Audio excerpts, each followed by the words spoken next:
Haleluya.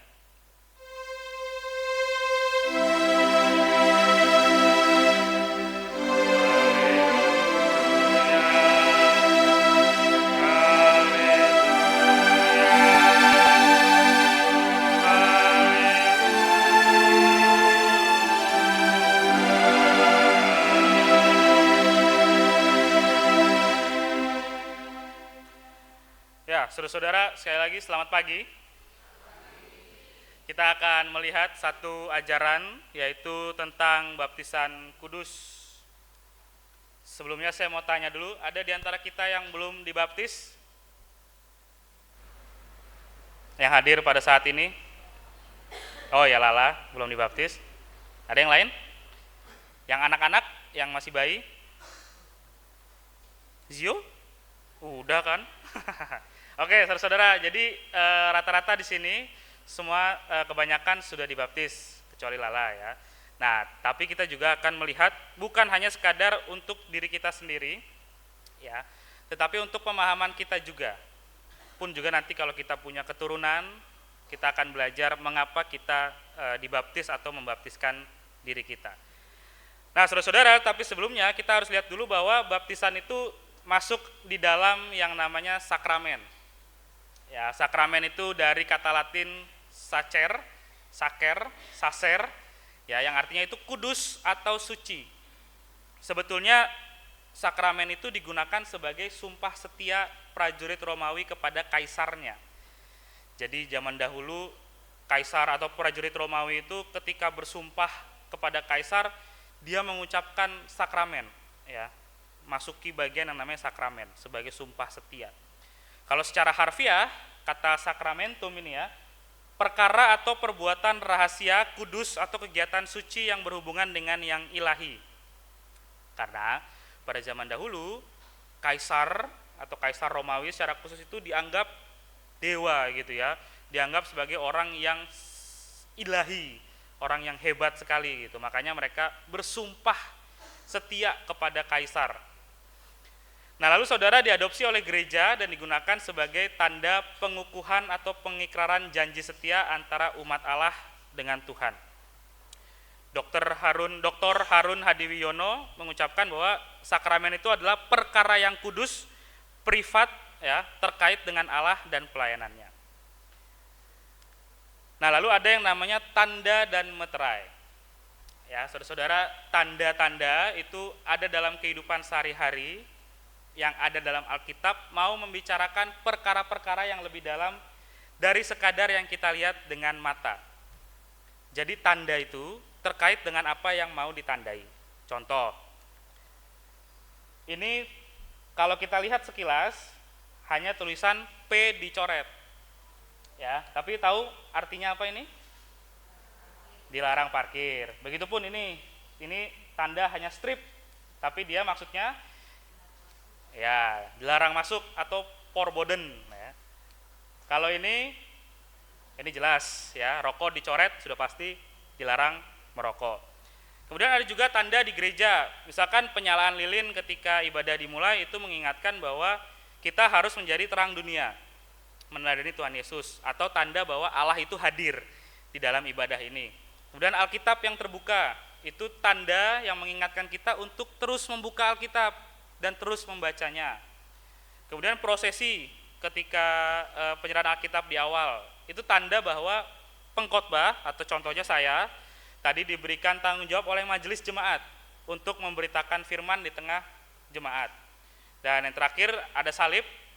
Salib itu adalah tanda pengorbanan Kristus untuk menebus dosa manusia, sudah jelas. Nah, kemudian yang kedua saudara, meterai. Meterai kita tahu ya, meterai itu digunakan untuk tanda keaslian dan kewibawaan, untuk mengesahkan sebuah naskah atau surat, ya, menjamin kepastian dan keaslian sesuatu yang dibubuhi.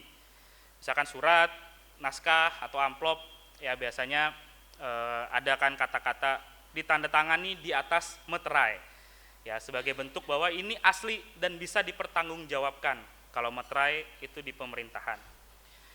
Nah, saudara-saudara, sakramen itu adalah tanda dan materai. Jadi sakramen itu tanda sekaligus materai perjanjian antara Allah dengan manusia. sakramen itu menjadi tanda karya Tuhan Yesus demi keselamatan manusia.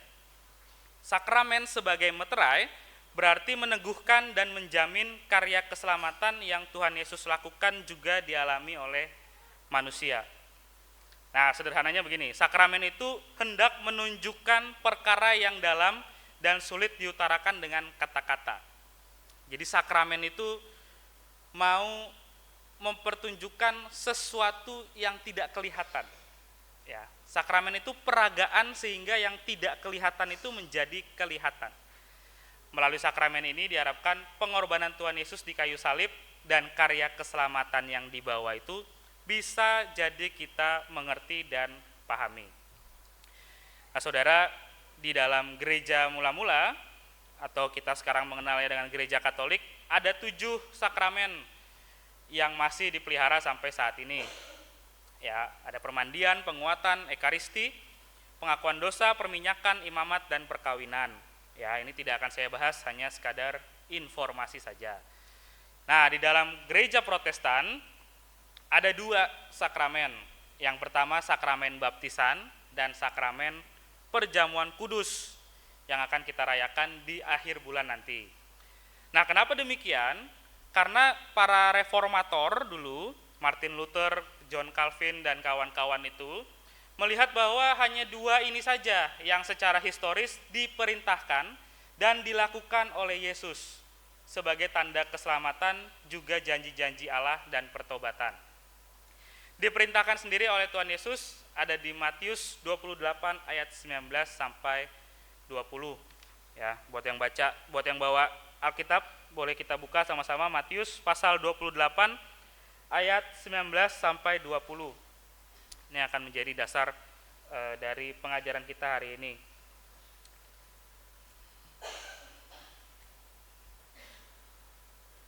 Oke, enggak apa-apa.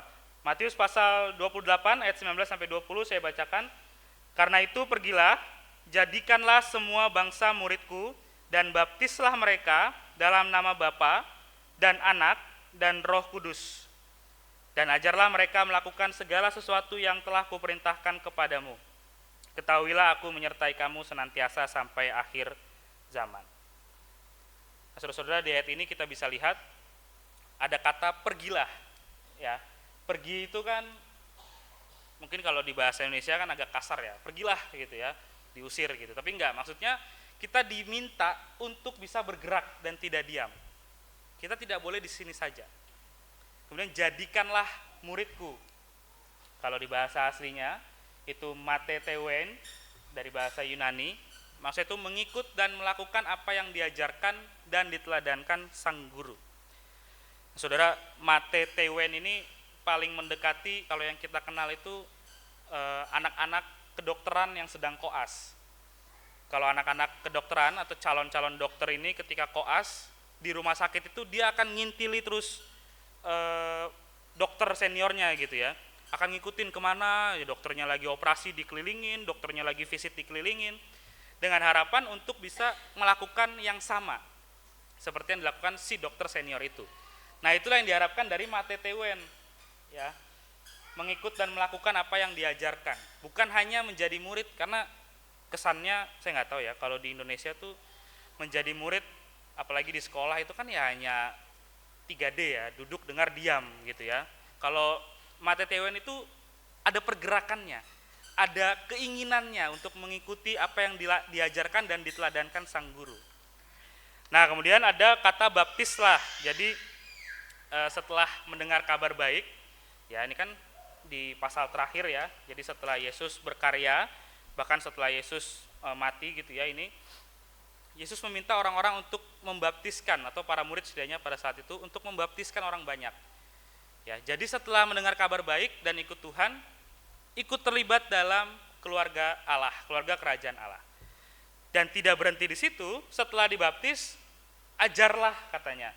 Jadi setelah membaptiskan orang atau setelah kita dibaptis, kita harus secara terus-menerus melakukan segala sesuatu yang telah Yesus perintahkan kepada kita. Nah, saudara, sekarang kita masuk ke dalam sakramen baptis. Pertanyaannya kan, apa arti baptis? Apakah harus kita dibaptis? Dari bahasa aslinya, baptizo dari bahasa Yunani, itu artinya adalah membasuh, menyelamkan, dan membenamkan. Ya, pertanyaannya kan apa yang dibasuh? Yang dibasuh adalah dosa-dosa kita. Ya, seperti Kristus dibenamkan dalam kematiannya, manusia lama kita pun dibenamkan, kemudian kita bersama-sama dengan Kristus kita dibangkitkan menjadi ciptaan yang baru atau menjadi manusia baru. Nah, kemudian orang yang dibaptis itu disimbolkan dicelupkan atau ditenggelamkan ke dalam air supaya dosa-dosanya itu dibasuh. Kenapa menggunakan air? Karena air itu menjadi simbol untuk membersihkan dan membasuh kotoran. Ya, orang yang dibaptis berarti sudah dibersihkan dari dosa-dosanya sehingga bisa turut dalam persekutuan umat Tuhan, bisa hidup dalam perjanjian anugerah dengan Allah. Nah, sekarang kita lihat maknanya. Makna baptisan itu adalah tanda pertobatan dan hidup baru. Jadi bersatu diri kita dengan Kristus dalam kematian dan kebangkitannya. Hidup manusia lama kita dibenamkan, manusia baru kita dibangkitkan. Nah, saudara-saudara, pernah muncul pertanyaan kepada saya, kan bertobat itu lahir dari kesadaran dan iman. Jadi kenapa harus dibaptis? Ya, tidakkah beriman saja cukup? Atau ada pertanyaan, apakah dengan seseorang dibaptis kemudian dia otomatis untuk menjadi terlibat atau bisa menerima keselamatan, gitu ya. Nah, itu masuk dalam perbandingan antara iman dan baptisan. Muncul pertanyaan kan, lebih penting mana sebetulnya? Iman kita kepada Tuhan atau baptisan kita kepada Tuhan? Saya coba menggambarkannya seperti ini, saudara. Iman itu adalah cinta, ya, dan baptisan itu adalah ikrar cinta. Jadi iman atau cinta itu adalah hal yang pokok dalam relasi kita dengan Tuhan. Ya, dan baptisan itu merupakan ikrar kesungguhan hati kita kepada Tuhan. Ya. Kan kita tidak bisa mementingkan salah satu, kita harus mementingkan keduanya. Ya, misalkan kita dicintai tapi kita tidak dinikahi. Ya, kalau yang penting bagi kita cinta gitu ya. Ya udah, yang penting kan cinta. Nanti coba deh pulang ibu bapak, saudari-saudara yang sudah menikah ngomong deh, "Mah, Pah, hari ini kita cerai aja yuk. Kan yang penting aku tetap mencintaimu, ya. Kamu juga tetap mencintaiku," gitu ya. Atau coba nasihatkan ke anak cucu kita gitu ya. Udah, yang penting kamu kan cinta. Nikah mah nomor 12, 13 gitu ya. Atau yang penting, ini kebalikannya ya, atau yang penting kan status ya, menikah. Urusan cinta apa enggak urusan belakangan gitu ya. Itu yang terjadi di opung saya, saudara. Jadi opung saya itu nikahnya itu karena dijodohin ya. Kan ini zaman baheula ya, tahun setelah kemerdekaan tahun 1950-an 60-an gitu, mereka dinikahkan dijodohin gitu. Jadi tidak saling kenal, tidak saling tahu, apalagi saling cinta gitu ya. Cuman akhirnya cinta bertumbuh seiring berjalannya waktu. Kan kalau sekarang orang sudah cinta sedemikian rupa gitu ya, pasti kan akan minta untuk dinikahkan. Ya, saya aja yang udah baru pacaran belum nyampe 1 tahun aja, pacar saya tanya terus, kapan aku dinikahkan, kapan aku dinikahkan. Gitu. Nah, saudara-saudara, jadi maksudnya adalah cinta dan ikrar cinta itu sama-sama penting, ya. Iman dan baptisan itu sama-sama penting, ya, saling berkaitan satu dengan lainnya. Nah, karena makna baptisan itu adalah tanda pertobatan dan hidup baru tadi ya, merupakan tanda dan meterai untuk menerima janji-janji Allah, pengampunan dosa dan keselamatan. Muncul lagi pertanyaan, apakah yang sudah dibaptis pasti diselamatkan?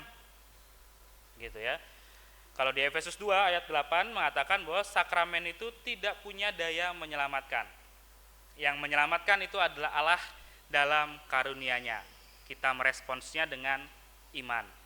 Jadi, saudara-saudara, kalau ada yang kepikiran, mohon maaf ya, mungkin ini kasus ya, di dalam satu kasus ada seseorang yang sudah ada dalam kondisi kritis, ya, belum dibaptis, ya jangan buru-buru berpikirnya bahwa dia harus segera dibaptis sebelum meninggal dunia.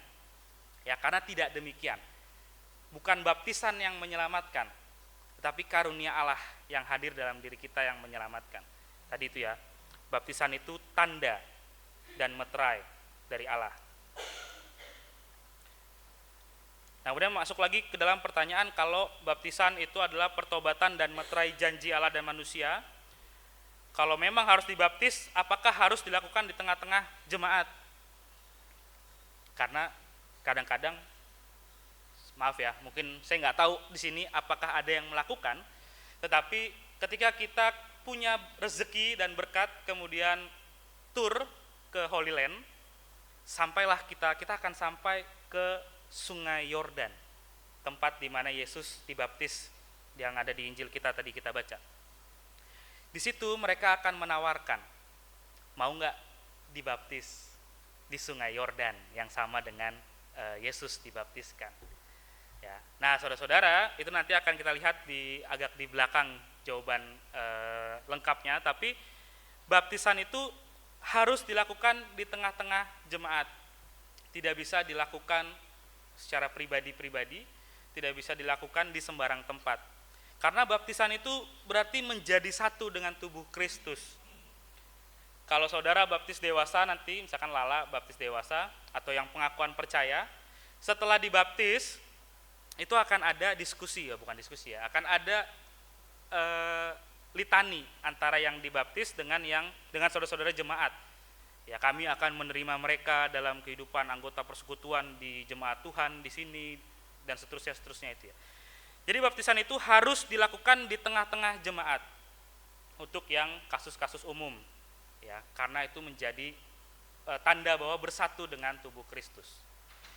Ya, jadi ini ya kesimpulannya makna baptisan, bahwa makna baptisan itu adalah tanda pertobatan dan hidup baru, tanda dan meterai untuk menerima janji Allah, pengampunan dosa dan keselamatan, tanda menjadi satu dengan tubuh Kristus.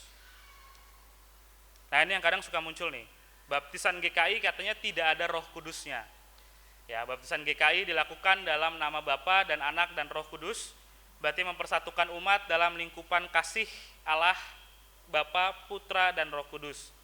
Jadi di dalam penungguhan Trinitas, Roh Kudus itu juga hadir dan dicurahkan bagi umat Allah. Nah, sebelum dibaptis kita dapat beriman kepada Allah bukan karena keinginan kita, tapi karena pertolongan dari Roh Kudus. Ya, Roh Kudus itu terus berkarya sepanjang kehidupan kita sebetulnya. Mau kita sudah dibaptis, mau kita setelah dibaptis, sebelum dibaptis, Roh Kudus itu terus ada dalam kehidupan kita. Karena itu baptisan itu adalah tanda, ya, simbol itu tadi ya. Nah, mengapa baptisan GKI tidak menunjukkan kuasa roh? Karena kadang-kadang kita melihat bahwa kuasa roh itu adalah sesuatu yang kelihatan, berbahasa roh, mujizat, ya, penyembuhan, ya. Padahal kalau di 1 Korintus 12 saja Paulus sendiri yang mengatakan bahwa karunia roh itu ada macam-macam bentuknya.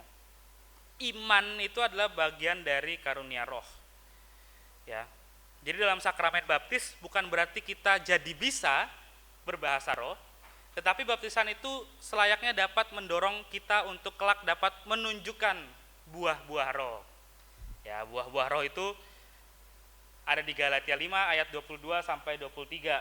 Ya, kasih, sukacita, damai sejahtera, kesabaran, kemurahan, kebaikan, kesetiaan, kelemah lembutan, penguasaan diri.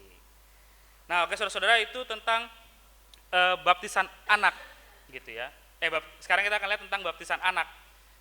Baptisan anak ini bukan pengakuan percaya anak, tetapi pengakuan iman orang tua dalam pengasuhan Tuhan. Jadi ini adalah perjanjian Allah bersama dengan orang tua yang melibatkan anak. Kalau kita melihat dari tadi pembahasannya adalah tentang iman si orang yang akan dibaptis. Nah, kalau ini akan kita lihat bagaimana ketika kita membaptiskan anak-anak kita. Di Kisah Para Rasul 2 ayat 38 sampai 39 mengatakan bahwa sebab bagi kamulah janji itu dan bagi anak-anakmu.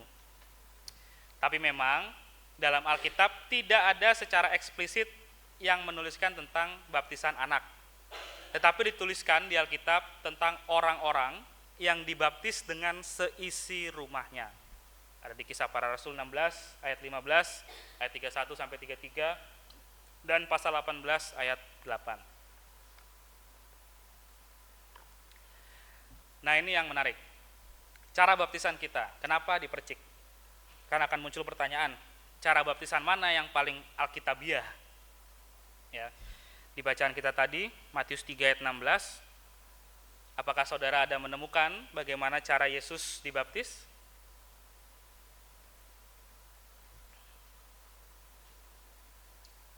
Yang ada di situ, di ayat 16, hanya dikatakan bahwa sesudah Yesus dibaptis, Yesus segera keluar dari air, dan pada waktu itu juga langit terbuka dan seterusnya. Nah, sehingga menjadi pertanyaan, apakah baptis selam kemudian menjadi yang paling akurat dan alkitabiah?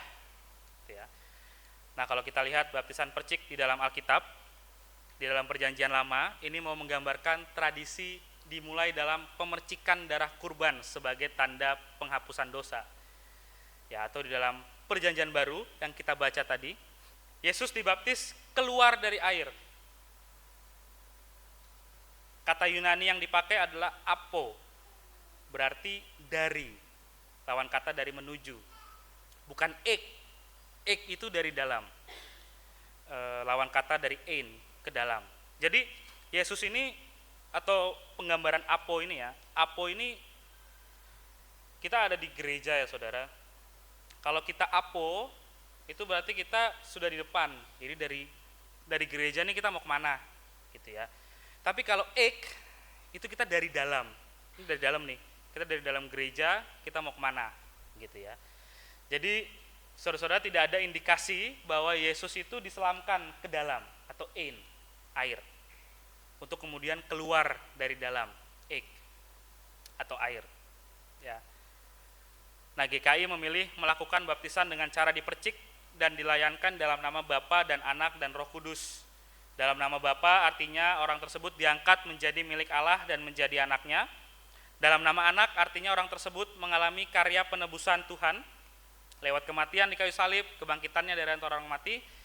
Dan dibaptis dalam nama Roh Kudus artinya Roh Kudus memberikan kepastian bahwa ia mau tinggal dalam hati orang itu.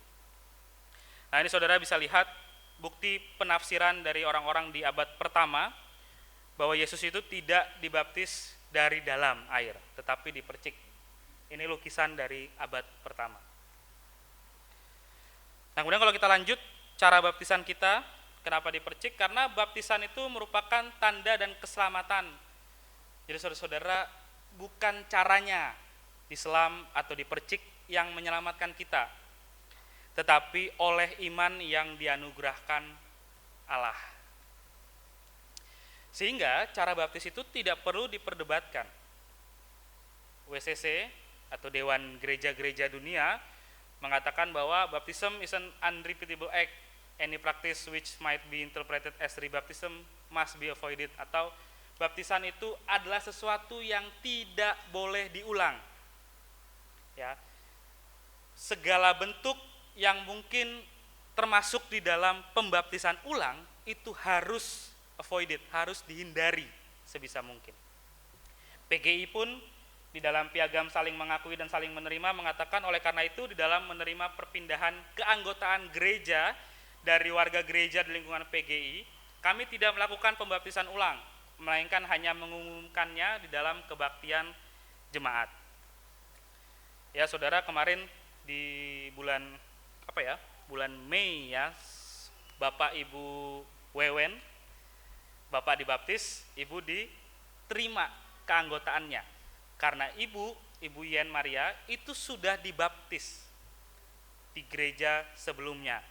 Ya, yang meskipun bukan GKI, bukan yang sealiran dengan kita, tetapi karena sudah dibaptis, dapat dibuktikan kebaptisannya di kita, ya kita terima karena sudah dibaptis. Karena pembaptisan itu hanya dilakukan satu kali di dalam kehidupan manusia. Nah, oke saudara-saudara, kemudian kita akan lihat pegangan ajaran GKI. Jadi dalam Perjanjian Baru kita juga bisa lihat ada dua kesan. Ada baptisan air dan ada baptisan roh dan seakan-akan terpisah. Ada yang mula-mula menerima baptisan air, ada yang mula-mula menerima baptisan roh, gitu ya. Nah, tindakan itu menunjukkan bahwa belum adanya ketertiban dalam baptisan yang satu dan utuh. Maka kalau kita lihat seterusnya di Perjanjian Baru sendiri mencerminkan adanya ketetapan yang utuh dan satu mengenai baptisan karena disesuaikan dengan baptisan Yesus yang tadi kita baca serta baptisan Paulus ketika dia bertobat. Nah, tindakan yang lebih kemudian menunjukkan ditetapkannya satu baptisan secara utuh sesuai dengan amanat Tuhan Yesus dalam Matius 28 ayat 18 sampai 20. Jadi artinya ketika pendeta membaptiskan seseorang dengan air di dalam nama Bapa dan Anak dan Roh Kudus, maka air di situ sebagai tanda orang tersebut dibersihkan dari dosanya, dan dalam peristiwa itu juga tangan pendeta yang memberkati menjadi sarana Allah untuk menyucikan orang tersebut dengan Roh Kudus. Nah, mengapa? Karena kita meyakini dalam pembaptisan sebetulnya baptisan air dan baptisan roh itu terjadi dalam waktu yang bersamaan. Ya, baptisan air itu sebagai tindakan manusia, sebagai simbolnya, sebagai tandanya. Sedangkan baptisan roh itulah yang tidak kelihatan. Ya, tindakan Allah yang menyucikan. Jadi kedua hal itu tidak perlu diperdebatkan dan kita sebagai warga GKI tetap memakai air sebagai sarana dalam pelaksanaan baptisan. Nah, kemudian saudara-saudara, kedudukan baptisan di dalam gereja itu bahkan sejajar dan lebih mendalam dari sunat di bangsa Israel, yaitu sebagai tanda perjanjian anugerah Allah. Ya, sunat itu sebagai tanda perjanjian Allah dengan manusia di Kejadian 17 ayat 10. Sehingga baptisan itu kalau menurut Paulus adalah sunat hati yang lebih mendalam dan lengkap. Kolose 2 ayat 11. Dan baptisan pun, nah ini penting ya, baptisan pun merupakan pengukuhan yang dilakukan dalam tanggung jawab gereja kepada Tuhan Yesus sebagai kepala dari tubuh Kristus. Makanya gereja itu selalu memelihara baptisan secara utuh dalam tanggung jawabnya selama berabad-abad sebagai inilah tanda dan meterai suci yang ditetapkan Tuhan. Karena itu juga diberikan kepada anak-anak. Nah, ini tadi ya saudara tentang baptisan ulang. Ya, baptisan ulang sebagai akta khusus dan pengukuhan baru pada baptisan yang telah diterima sebelumnya itu tidak bisa diterima. Ya kita bicara perasaan deh. Bagaimana perasaan gereja sebelumnya kalau si jemaat ini kemudian dibaptis ulang di gereja yang baru, kan seakan-akan baptisan yang dilakukan itu nggak sah, ya seakan-akan baptisan yang dilakukan itu nggak lengkap gitu ya. Ya karena itu berarti tanda meterai suci yang sebelumnya itu tidak bermakna apa-apa. Ya jadi kita tidak menerima baptisan ulang atau bahkan kita tidak melakukan baptisan ulang. Bagaimana bila mana baptisan yang diterima sebelumnya itu sudah dilakukan dalam nama Bapa dan Anak dan Roh Kudus. Jadi di sini baptisan itu dilakukan hanya satu kali untuk seumur hidupnya. Nah, jadi saudara-saudara yang sudah dibaptis dan kemudian mau dibaptis di Sungai Yordan, alangkah baiknya untuk dipikirkan lebih lanjut. Tapi kalau sudah terlanjur, ya sudah, ya. Jangan dilupakan baptisan yang diterima mungkin ketika anak-anak atau yang di masa remaja gitu ya.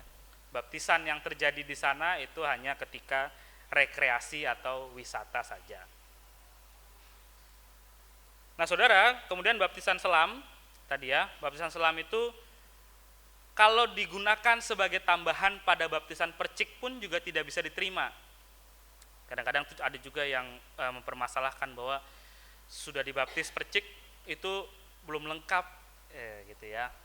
Kadang-kadang tuh ada bercandaan juga, kayak seseorang itu mulutnya itu bisa kasar sekali gitu ya kepada orang, suka menyakiti hati, katanya karena baptisnya dipercik, airnya nggak sampai ke mulut gitu ya. Nah itu tapi hanya bercandaan ya. Jadi sebetulnya tapi makna baptisan itu lebih daripada sekadar teknis bagaimana baptisan itu dilakukan. Mau dipercik kek, mau diselam kek. Dulu waktu zaman Covid itu disemprot pakai semprotan tanaman gitu ya.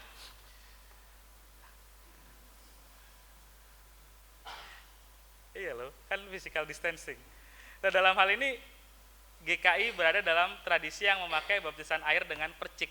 Jadi kita memilih untuk mempertahankan tradisi yang sudah dilakukan selama berabad-abad dengan dipercik. Nah, kemudian yang terakhir saudara, ada baptisan liar. Ya, mungkin di sini sih nggak terlalu banyak, tapi ini ada dan terjadi bahwa dilakukan oleh pribadi ataupun kelompok yang bukan gereja. Ya, misalkan saya sebagai pribadi mengajak Esther dan Lala gitu ya, ayo kita ke Walicung dibaptis di sana gitu ya. Nanti tulisannya Jeremy yang membaptis gitu. Jadi ini mohon maaf sekali, bukannya saya mau menyindir atau bagaimana, tapi ini firman Tuhan yang harus dinyatakan.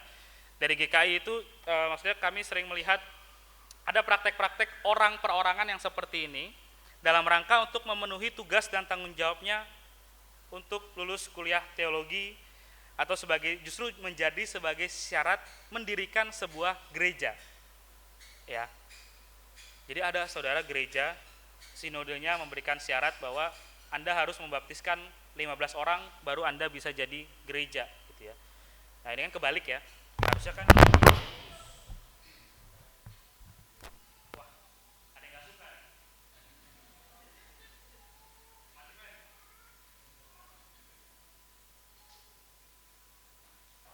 Oh, baterainya. Ya. Maafkan hamba ya Tuhan, manusia yang berdosa ini. Ya saudara-saudara, tapi itu kenyataan, maksudnya kita tuh harus tahu gitu ya, bahwa itu nyata terjadi. Nah, ini tidak bisa, karena baptisan itu juga tadi kan apa? Tanda bersatu dengan tubuh Kristus. Kalau nggak ada jemaatnya, ya gimana caranya dia bisa bersatu dengan tubuh Kristus? Masa hanya bersatu dengan pendetanya gitu ya. Nih, jadi baptisan liar itu manifestasi dari tiadanya penghargaan para pelakunya terhadap tubuh Kristus. Jadi tidak ada gereja, tidak ada tubuh Kristus di situ, ya tidak ada Yesus di dalam situ, ya sebagai kepalanya. Dalam Efesus 1 ayat 22 sampai 23. Nah, itu saudara-saudara yang bisa saya sampaikan terkait dengan baptisan.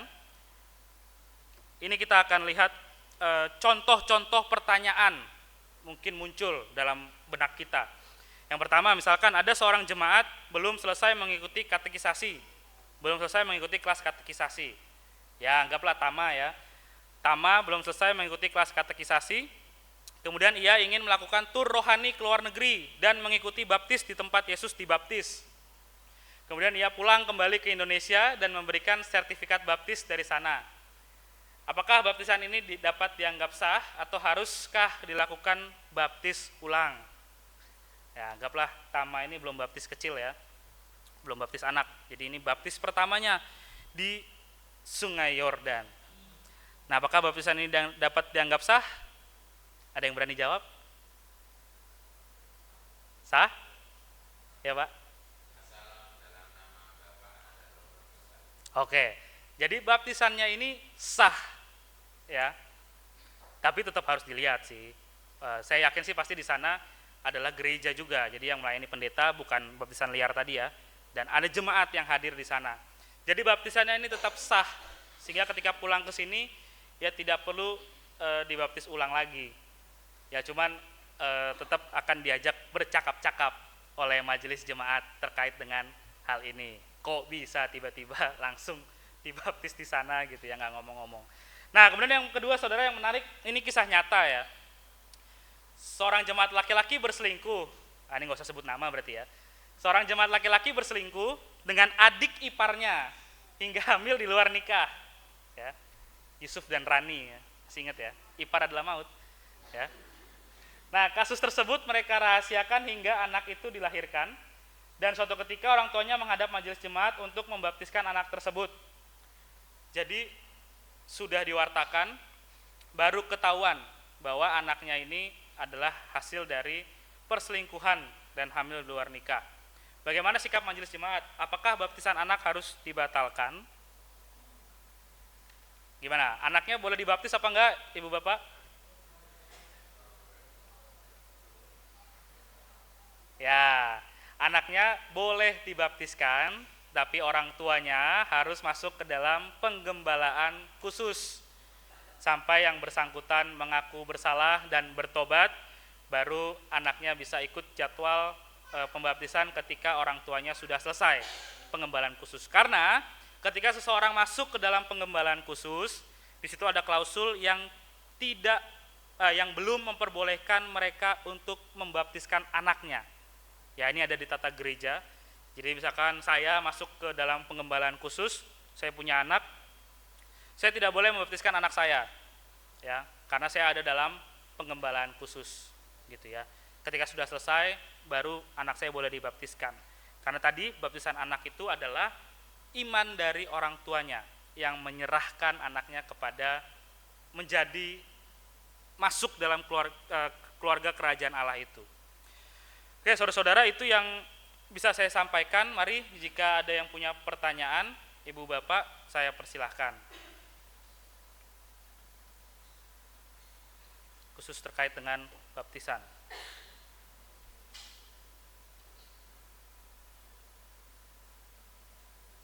Mungkin tolong dibantu Pen, ada mic wireless.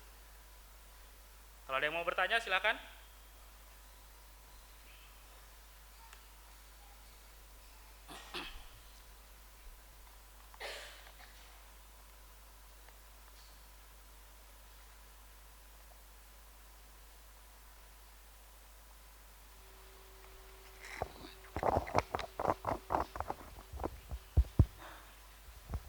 Cek. Yang 7 jari mana? Ada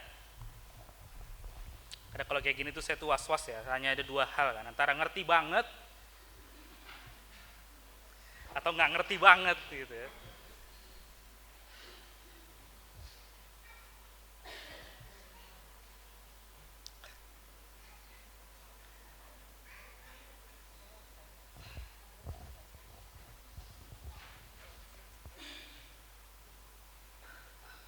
Tidak ada yang bertanya. Nah, Bu Diah, silakan Bu. Ya, terima kasih. Langsung pada pokok permasalahan yang ingin saya tanyakan, yaitu ketika jemaat di GKI khususnya akan menikah, syaratnya kan harus katekisasi dulu, kemudian baptis sidi, sakramen sidi. Nah, untuk berapa lama katekisasi yang harus dilakukan? Karena misalnya gawat darurat buru-buru itu kan mau menikah segera dalam 1 bulan, itu harus segera menikah karena ada sesuatu hal, ada tabungan terlebih dahulu, mungkin seperti itu. Jadi pertanyaannya, berapa lama harus mengikuti kegiatan katekisasi supaya nanti bisa segera untuk sakramen baptis dewasa atau sidi, begitu. Nah, kemudian kalau ada yang dari luar maksudnya bukan GKI, kemudian ingin menikah dengan yang ada di jemaat GKI, itu persyaratannya apakah juga harus ikut katekisasi di GKI? Dalam arti bukan seiman begitu. Terima kasih.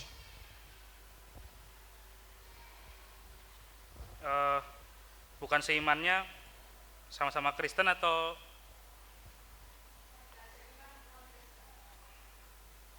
oke.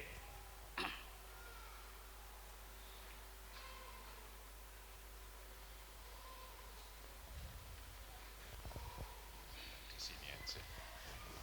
Ya, kalau terima kasih Bu Diah untuk pertanyaannya. Jadi, kalau untuk pernikahan biar kelihatan kalau ada yang mau gerejawi, maaf ya, saya sambil buka tata gereja. Nah, eh, gini, sesuatu itu bisa dikatakan darurat kalau bukan dari hasil perbuatan yang bersangkutan sendiri. Ya, tadi kan kenapa menikah kok buru-buru 1 bulan gitu ya. Menurut saya nggak tahu ya, orang menikah pastikan setidaknya persiapannya 6 bulan, tidak dari 1 bulan sebelumnya. Kalau memang ada sesuatu yang terjadi ya dan ternyata itu menyalahi firman Tuhan dan ajarannya, maka yang bersangkutan malahan harus masuk ke dalam pengembalaan khusus terlebih dahulu. Katekisasi atau bina pranikah atau katekisasi untuk sidi dan baptis itu tidak bisa dipercepat hanya karena orang tersebut memburu-burukan pernikahannya. Ya. Jadi katekisasi di GKI khususnya untuk pernikahan itu cukup ketat bahwa harus dilaksanakan selama 9 sampai 12 bulan. Ya, katekisasi itu.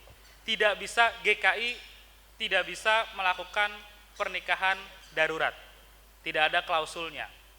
Ya udah kita sebut aja lah ya.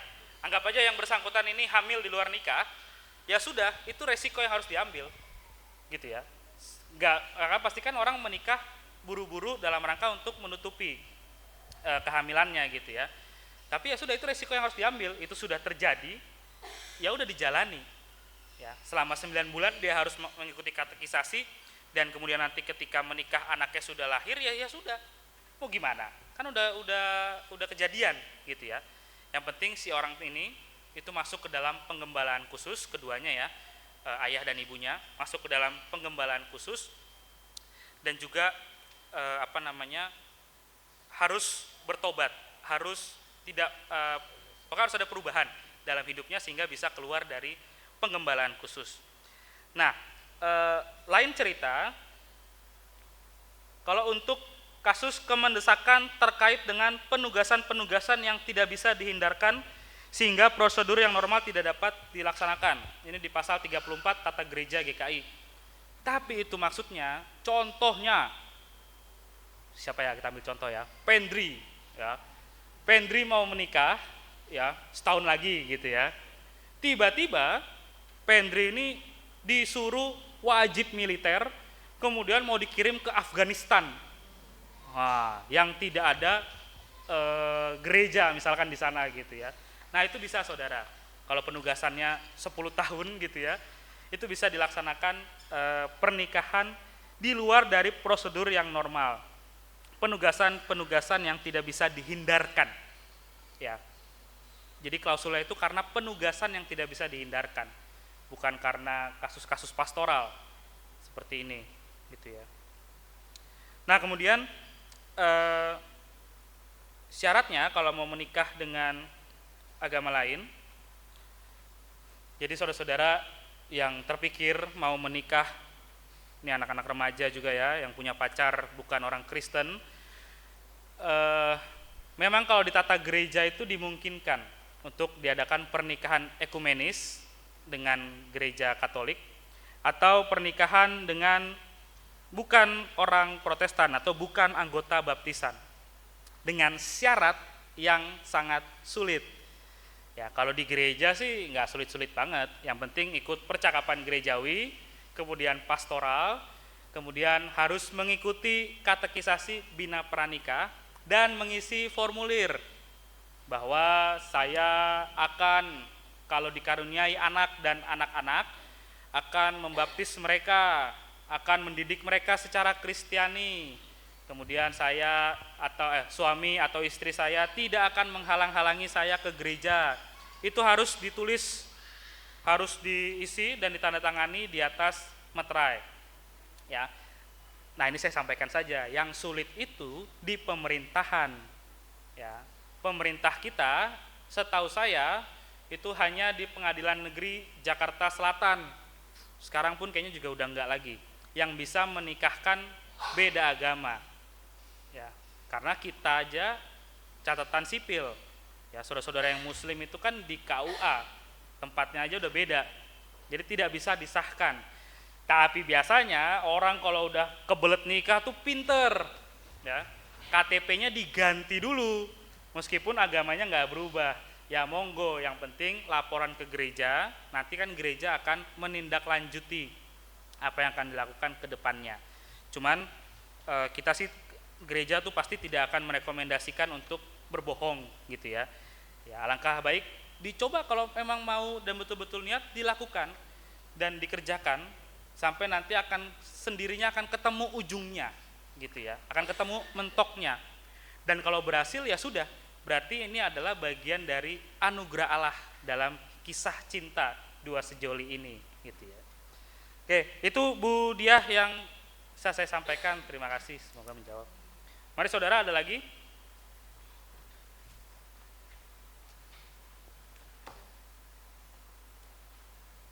Mungkin muncul pertanyaan,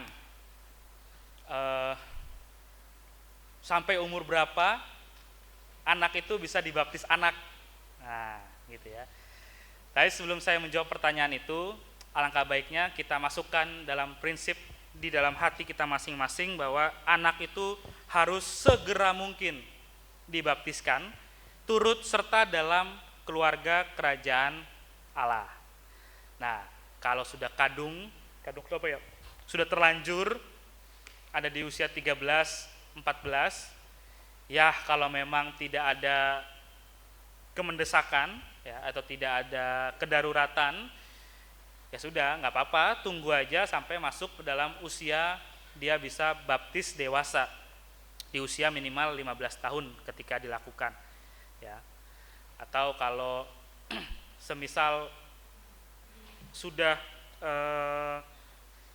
mau pergi gitu ya atau mau keluar kota, misalkan anak-anak SMA itu kan mau kuliah gitu ya, ya sudah dibaptiskan anak dulu di usia 13 atau 14 tahun karena mau pergi keluar kota, baru nanti ketika sudah kembali ke sini kemudian mau di CD atau pengakuan percaya itu dipersilahkan. Tapi juga saudara, di Jakarta itu ya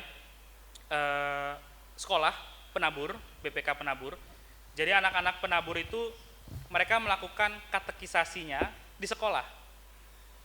Jadi anak-anak SMA itu katekisasi di sekolah, kemudian nanti pengakuan percayanya itu akan dilakukan atau CD-nya itu akan dilakukan di gereja masing-masing. Ya karena rata-rata anak penabur itu anggota GKI sih, anggota jemaat GKI gitu ya. Jadi bisa dilakukan di sekolah katekisasinya, itu diakui juga di GKI. Begitupun dengan bina pranikah tadi ya. Katekisasi bina pranikah itu tidak mesti dilakukan di gereja asalnya. Ya. Tetapi sebisa mungkin dilakukan di dalam naungan BPMS GKI. Misalkan gini saudara, ada orang yang hubungannya itu apa namanya ya, bukan hubungannya ya. Jadi dua sejoli ini mau menikah, kemudian kebetulan di gereja asalnya lagi tidak buka bina pranikah, di gereja tetangganya buka, itu silakan bisa ikut. Misalkan di sini lagi nggak ada bina pranikah, saudara mau nikah di Gatsu itu ada bina pranikah, terus waktunya pas dan cocok, silakan ikut di Gatsu. Nanti kan tinggal menyampaikan sertifikat bina pranikahnya. Nah itu diakui sebagai sesama jemaat GKI.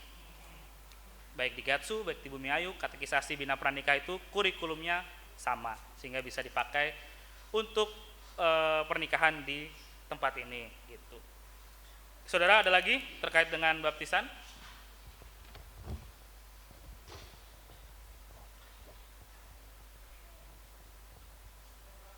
Ya, Bu.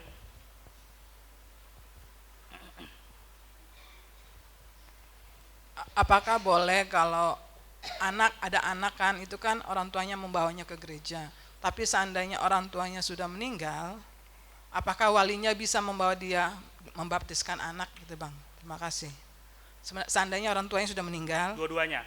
ya, atau adalah yang lain, dia tinggal sama opungnya, mbahnya, apakah mbahnya ini bisa membawa anak itu ke gereja membaptiskan anak? Terima kasih. Oke, terima kasih Bu. Ya ini bagus nih pertanyaan. Jadi di dalam klausul di tata gereja GKI itu dituliskan yang membawa anak untuk dibaptiskan memang adalah orang tua atau wali. Jadi memang ketika si anak ini, apalagi kalau masih kecil ya, kemudian apa namanya orang tuanya kemudian meninggal dunia sebelum anak ini dibaptiskan, bisa dibawa dan diwalikan oleh opungnya atau omnya gitu ya, abang dari kakak, abang dari mama atau papanya gitu juga bisa, atau adiknya, saudaranya. Jadi anak itu ketika sudah tidak punya orang tua, ya pada prinsipnya dia bisa tetap dibaptis dengan diwalikan. Jadi walinya ini yang akan ikut percakapan gerejawi, akan ikut percakapan pastoral dengan majelis jemaat, sampai akhirnya nanti bisa dibaptiskan di dalam ibadah di hari Minggu. Seperti itu, Bu. Terima kasih. Oke, ada lagi?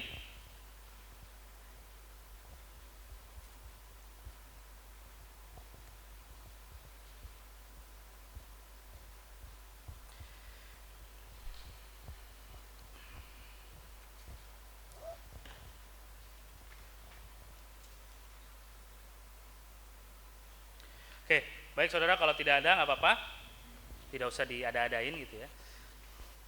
Jadi intinya ya, baptisan itu pertama bukan soal metode atau caranya, bukan soal dibaptis, dipercik atau dibaptis diselam, ya, tetapi makna yang terkandung di dalamnya, bahwa kita itu turut terlibat, kita dibasuh dosanya, kita dihapuskan dosa-dosanya, kita dibersihkan, lalu kita terlibat di dalam keluarga kerajaan Allah, ya.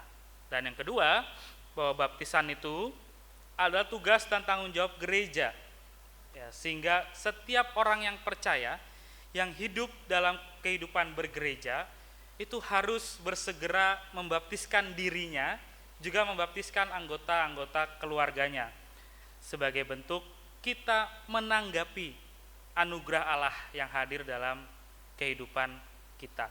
Karena baptisan itu adalah tanda dan meterai dari yang tidak kelihatan menjadi kelihatan lewat baptisan kudus salah satunya. Nah, yang terakhir saudara-saudara, baptisan kudus itu juga harus kita lakukan karena Yesus Kristus sendirilah yang memberikan contohnya kepada kita. Di dalam Matius pasal 3 tadi, ayat 13 sampai 17 yang kita baca, bahwa baptisan Yesus itu yang ada di Sungai Yordan bukan hanya tanda awal pelayanan Yesus, tetapi ini adalah pengumuman dari surga bahwa Allah itu hadir dan bekerja. Baptisan itu adalah momen ilahi yang mengonfirmasi bahwa inilah anakku yang kukasihi, kepadanyalah aku berkenan. Jadi dalam Kristus, Allah itu akan melawat dan mengusir setiap ketakutan-ketakutan kita dengan kasih dan kuasanya. Amin. Tuhan memberkati.